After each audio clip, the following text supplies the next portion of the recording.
All right, Rick's Smiley Morning Show. Hey, we got the one on Dr. MJ Collier on with us this morning. Dr. Collier, good morning. Good morning, Rickey Smiley. We made it to another Friday despite this coronavirus, COVID-19 pandemic. How you doing today, sir? Man, I'm blessed, Dr. Collier. Thank you for all that you do. Is things getting better or worse? Well, we got some good news and some bad news. The good news is that there were 2 studies that were published on Wednesday from the U.S. Centers for Disease Control that showed data from the agency's safety vaccine program reported that they tested 2,000 pregnant women who got vaccinated, and they found no higher risk amongst those women, the risk for miscarriages, which is very common in that age group. Between 11% and 22% of all recognized pregnancies will end in miscarriages, and they found no higher rate amongst the vaccinated group. So remember, the current recommendation is for pregnant women to receive the vaccine at any stage in pregnancy. So at any point, it's safe for them to get the vaccine. They don't have to worry about it impacting their fertility. So for young ladies who were vaccine hesitant because they were worried about their fertility, that has been proven once again to not be the case. So, Rickey, the 7-day average is up as it has been, but the Labor Day cases were 300% higher than Labor Day of 2020. So 1 year ago, we increased by 300%.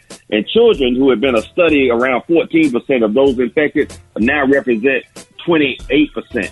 So the number of infections in children has increased, one, because they are vulnerable, particularly those that are below the age of 12 and can't get vaccinated. So that's where the virus can go, to people that aren't vaccinated. Remember, this is a pandemic of the unvaccinated. Okay, let's go to some calls, Rickey. Yes, sir. You're on with Dr. Collier. Good morning. Are you seeing increased cases of papilloedema occurring in adults and children? Increased swelling around the retinal nerve in the eye after receiving the vaccine is associated with increased intracranial pressure. Okay, that was obviously a trained medical professional. That papilloedema is swelling of right at the point where the visual nerve comes into the eye. You have the retinal bundles, which is what allows you to see. That can swell and give you inflammation, as well as you can get swelling in and around the brain as a side effect. That's why some people get headaches when they get the vaccine, but that has not been a substantial or significant side effect. That's happened rarely, and it happened in a few people, and it has not been associated with death or blindness. So it's just one of those things that can happen, and people. That's why, again, I had a patient yesterday who went to go get a mammogram, and you shouldn't get a mammogram when you get the vaccine because you will get a false positive when you do that because of edema and swelling in the lymph nodes around the breast. So edema and swelling can happen anywhere in the body that you have small blood vessels, but it's not a big problem. All right, y'all, with Dr. Collier. Good morning. What does he advise for those who cannot get vaccinated due to autoimmune disease or blood disorders with the fear of getting a blood clot? What do he advise for protection against those kind of patients? Okay, those kind of patients need to boost their immune system optimally, and that would be Dr. Collier's trifecta.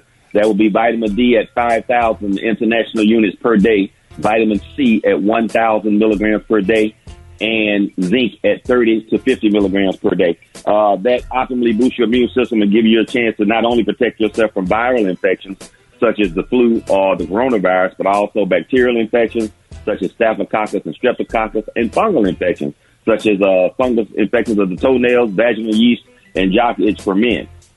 All right, gentlemen, Dr. Collier, good morning. When you get your COVID shot, do you still have to wear a mask, and can you still catch it?